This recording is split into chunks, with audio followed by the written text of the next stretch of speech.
I'm going to be doing MySpace in the emergence of social media. Where I'm going to start is MySpace Tom. So I feel like to begin Tom is our hero. Tom is a hero, guys. So if you don't know, begin to even understand MySpace, it's to first understand MySpace Tom.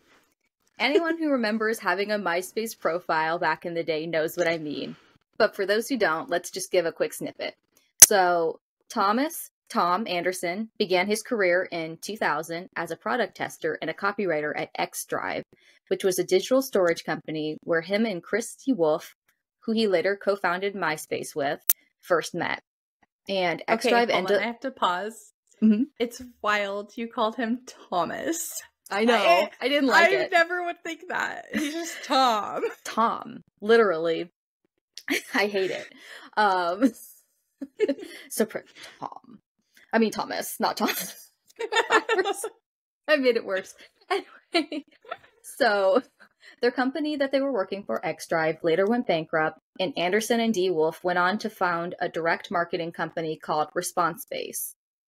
After selling ResponseBase to Everse in late 2002, Anderson helped with the help of other EUverse employees set up the first pages of MySpace in August of 2003. Tom over the years has become popularly known as MySpace Tom, or Tom from MySpace, as back in the day when you first signed up for MySpace, Tom would be your first friend on your list after creating your profile. I remember Tom's generic profile picture so vividly. Do you remember? Oh, yeah. I remember being so scared. Like, who is this Tom guy? How did he become my friend? Like, I didn't understand at first, and I was so creeped out by him.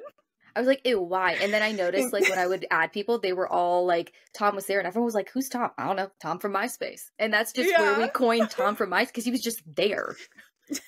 And so for those who don't know, or were too young to have a MySpace, so his picture was just a picture of him sitting in front of a whiteboard with, like, information. It was covered in kind of red marker specifically, for those who are detail-oriented like me.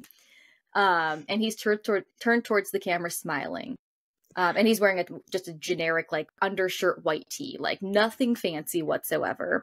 Have you seen the TikTok that came out recently where it's a girl filming, and I'm pretty sure her boyfriend's on the toilet, if I had to guess right, and he's, like, hunched over? But she's, like, wheezing, like, she's, you know, like, you're laughing so hard, you're whispering. She's like that, and she's like, you look like Tom! You look like Tom! And he's like, what are you talking about? She's like, from MySpace! No, but it's probably going to pop up now. I will send it to you when we're done recording. It's hilarious. Okay, I'm just wheezing while he's just trying to take a piss. Oh my god, that's so funny. But yeah, so it was a completely generic profile picture that never changed, and neither did the guarantee that he would be your first friend after creating your MySpace profile. So let's roll into the timeline of MySpace and kind of how it all came to be. So MySpace began in June of 2003 as a mimicked version of Friendster, which at the time in 2003 was considered a premier social media site that was popular in Malaysia, the Philippines, and Singapore. Right. I'd heard of Friendster, but I didn't really know what it was. Like, it was just one of those whispers. Yeah. So I guess that makes sense. It was popular in other countries. Yeah. And I think it was these countries that were kind of like, they probably blocked content from other countries. Like, I know now, even, for example, like China blocks Facebook, so. True.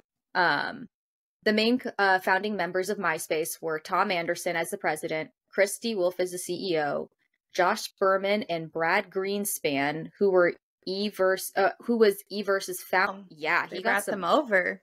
Yeah. They also utilized some of EUverse's programmers, and the project began quickly after only 10 and after wow, let me get that again. Okay. So they utilized some of the EUverse programmers, and the project began quickly, and after only 10 days, the first version of MySpace was ready to launch. It only took these programmers 10 days to create this website. You know, they were up day and night, probably 100%. Not sleeping. Like, it's like when we get a creative download, we have to get it out before we can go to sleep. Like, that's probably what it was. You're right, because Oh yeah, because especially when you strike gold, and you're going, you can't stop until Yeah. you've stopped. Yeah. To be in that room building whatever they were in, developing that, to like witness that happening. Right? Oh my God, the stories these people have got to have. It's, I'm sure, Mm-hmm. mind-blowing. Okay, so now I'll just go from the timeline of succession to the decline of MySpace, because as we know, well, I say decline. MySpace is still around, but it's not what it used to be. No. So August 1st, 2003, MySpace is officially launched. January 2004, MySpace officially launches in LA. February 2004, what's funny, LA is the cyber center of so many things. February 2004, MySpace has more than 1 million unique users registered. Wow. November 2004, right? That's so quick. I didn't even have it then. No, I'm trying to remember when I got it. I know I got mine freshman year of high school, which for me was 2000. I probably got it somewhere around that time. I don't think I had it in middle school. I remember people talking about it in middle school, but I had no idea what they were talking about.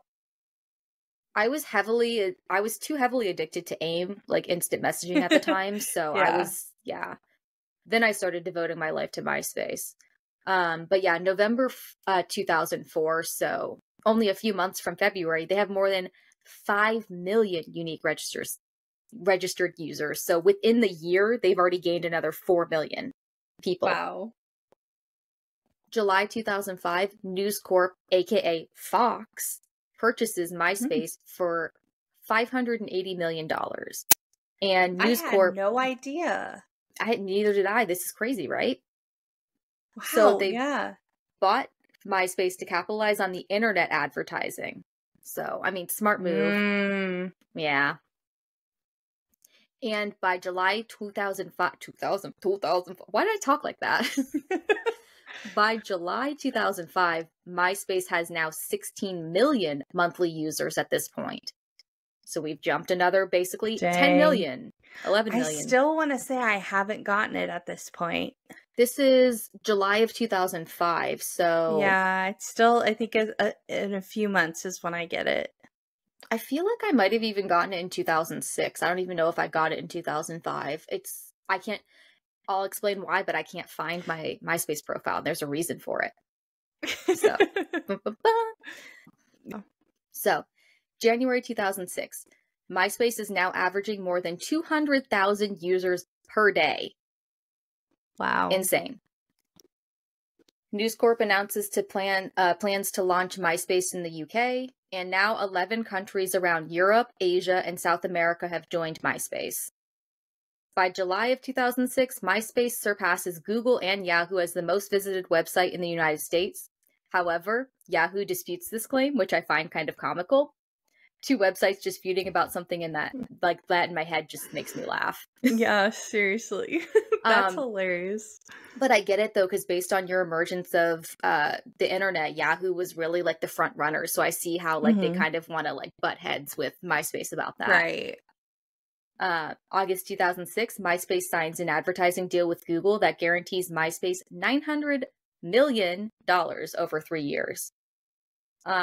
This actually causes problems. It starts flooding pages with ads. And actually this was when I don't know if you kind of noticed this turn of the way the ads were, but we started getting some NSFW pictures, some not so great stuff, maybe not kid friendly. You started seeing some of that stuff. I don't remember this. I didn't necessarily see it, but you would kind of hear, and there was a turn of provocativeness, I feel, with MySpace in a certain spot, and so it started with this deal with Google. I guess they weren't monitoring things correctly, and they were just letting ads go out to whoever, whatever. Oh, wow. And on top of it, MySpace didn't take an active role in helping resolve this issue, so it kind of gave MySpace a negative connotation to people, as a website. And I kind of remember this turn in people's heads because you would say MySpace and people would kind of look at you especially adults. So I guess it was around this time. And this was when we were first getting into MySpace, so it was kind of hard. Yeah. We were having to thwart through this, and it was Google's fault. I wonder if maybe because I didn't like I had my actual age on there as a minor, maybe I didn't have those ads directed to my browser, maybe? Maybe I lied a little bit. I would play around with my age, so that was Yeah. probably my own fault. Because I Well, wanted to no, be cool. you're also not putting your personal information on the internet like my idiot ass.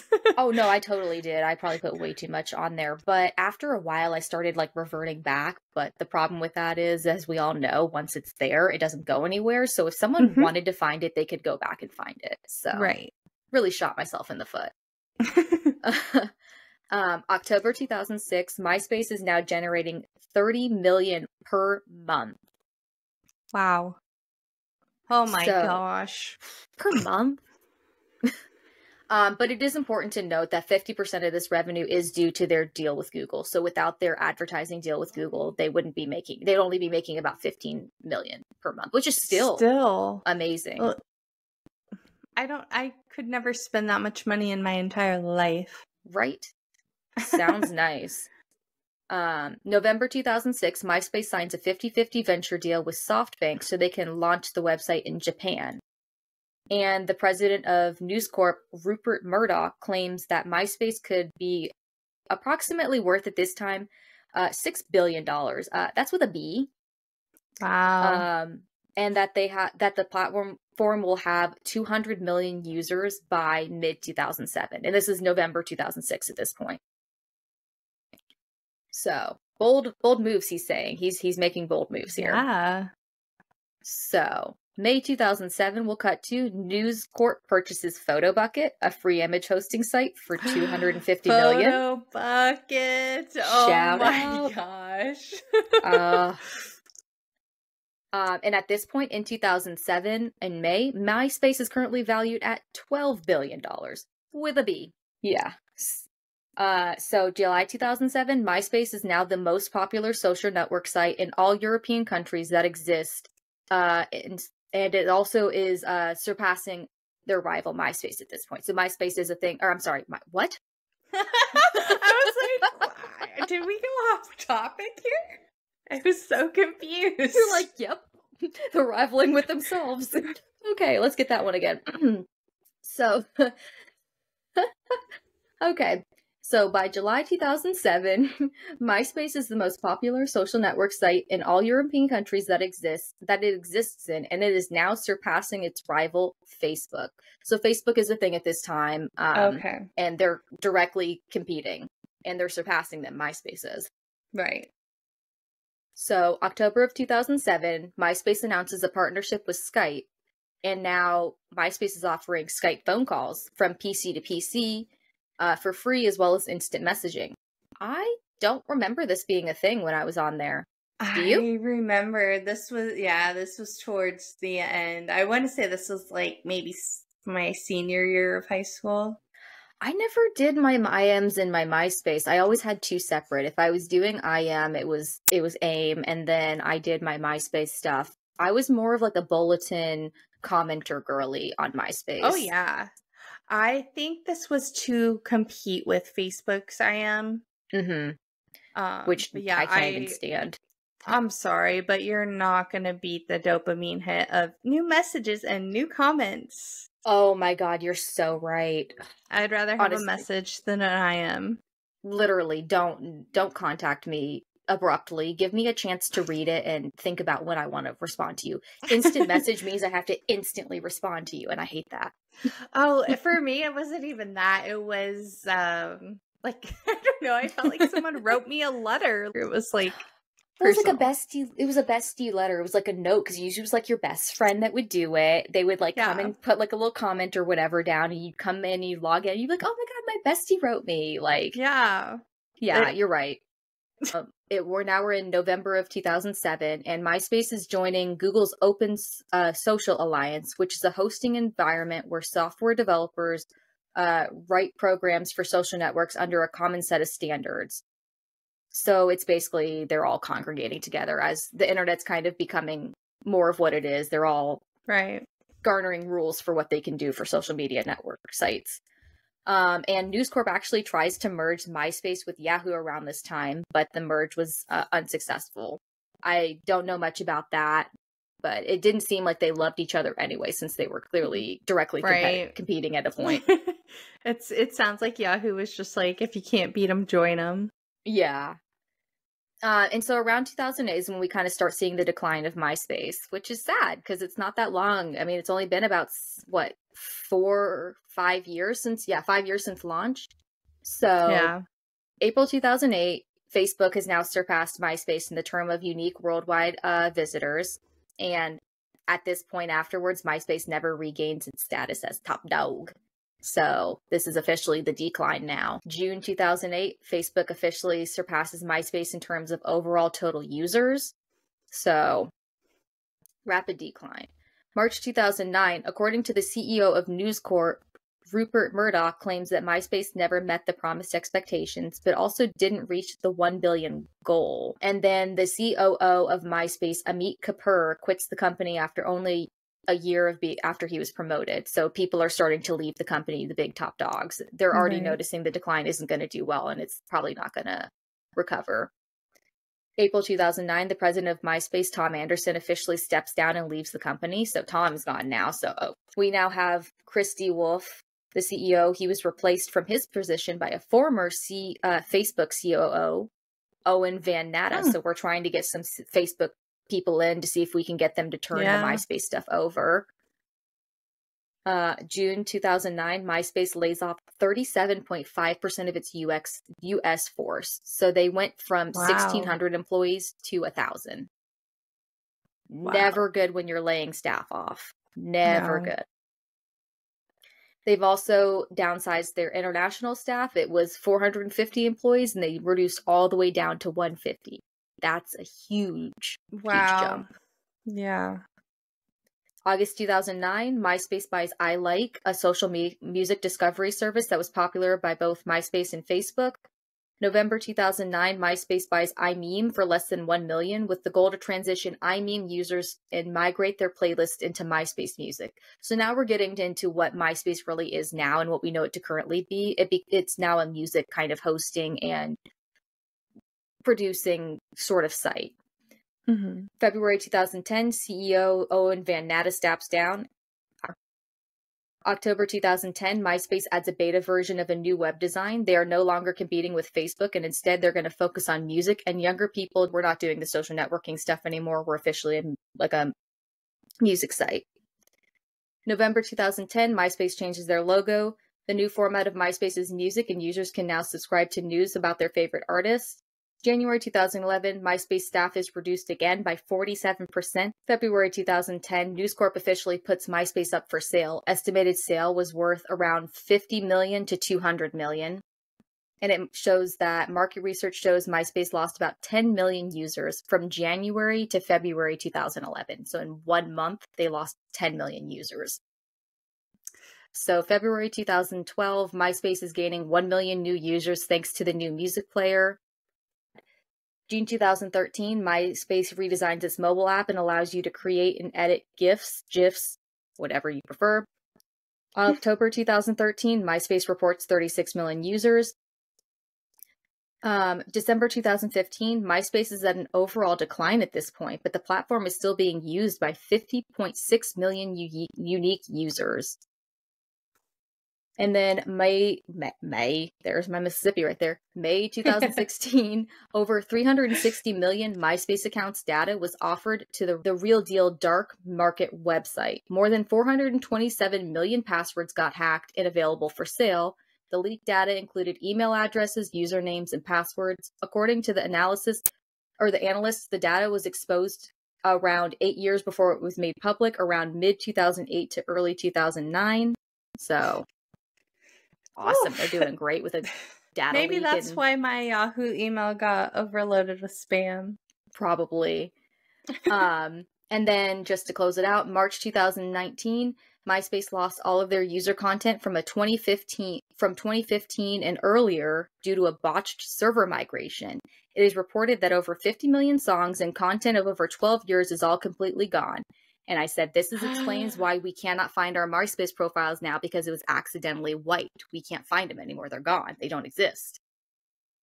Oh, so MySpace had some MySpace celebs. And oh my goodness. yes. I cannot wait to see what your list consists of. So I did, there were a lot, but I did some that were really just like influential, I should say. And MySpace really paved the way for the emergence of an influencer to happen, if you really think about it. These are the first influencers. So there's one that comes to mind, and I'm curious how long it's going to take for you to name them. I wonder which one you're talking about, because I think so my first one, I'm just going to go balls to the wall first. Tila Tequila. She was a social media personality, aka one of the first influencers. But we called them social media personalities back in the day. Mm-hmm. We're so old that we changed the name of what it actually was. She began modeling in 2001, and I say modeling lightly because she was basically just posting herself everywhere, on the internet. Yeah, exactly. She goes on to be one of the most popular users on MySpace, and she was dubbed the Queen of MySpace. With her newfound success and following, Tila Tequila goes on to do Shot of Love with Tila Tequila. This show is basically a bisexual version of Flavor of Love, sans the washed up rapper. So, Jeffree Star. Yeah, that's who I was thinking of. He used MySpace to help kickstart his career. He began on MySpace and then he moved over into YouTube, where he's most well known for his makeup tutorials. He also had a music career from the mid 2000s to 2010, where he would make. What he was. I'm sorry. Go ahead. No. I was gonna say where he makes emo electronica music. That I remember. That's what he was on MySpace. That was who he was. I don't remember him from MySpace, so it's so funny because when I was doing the research, yeah, he wasn't on my radar for some reason.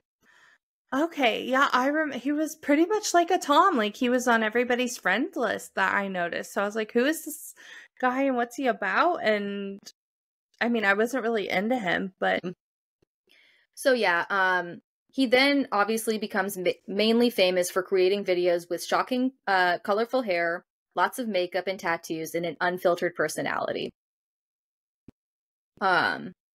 Next, we also have Calvin Harris, who started his music career on MySpace. He's now one of the highest paid and most in-demand DJs currently on the scene. So I thought that was cool. Wow. Where Audrina's in the studio with him. Yeah. And then our last MySpace celeb, Dane Cook. He's one of the most popular stand-up comedians of the 2000s. And this was thanks to his marketing tactics on MySpace. So I guess he was really good with marketing himself on there, and that's what made him famous. Again, he was definitely hot in the early 2000s. I definitely thought he was funny, and then he took a weird turn at some point too. And is he dating some 20-year-old? Yeah, he's weird. Definitely. Or she 18, something like that. Like that. The math isn't mathing. Like, she definitely was 17 or younger when they met. So yeah, exactly. All right, so now let's get into the fun stuff. So as a millennial and at one point in time a consumer of MySpace, I loved curating my profile. I want to walk through the breakdown of what they consisted of as a profile and how we curated them to be uniquely ours. Profiles were laid out pretty generically. When the page opened, on the top left was a picture, your profile picture that you picked, name, age, city that you lived in. It was basically a quick snapshot of who you were. ASL, anyone remember? And I just got to point that we were very easily identifiable on the internet back in the day. We talked about this already. We should not have been easily identified like this. Yeah. So profile name should have been our name, should have been something it's Amber.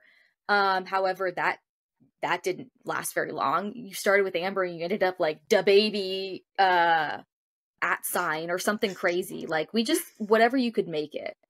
And then also I remember one of the big trends was if you could figure out how to add the trademark, TM or the copyright to your name. Yeah, cool. I have the trademark. I did too. Cue the MySpace pose. So technically this is two things, right? So we've got the MySpace pose, which was usually just a selfie, and this was before selfies existed.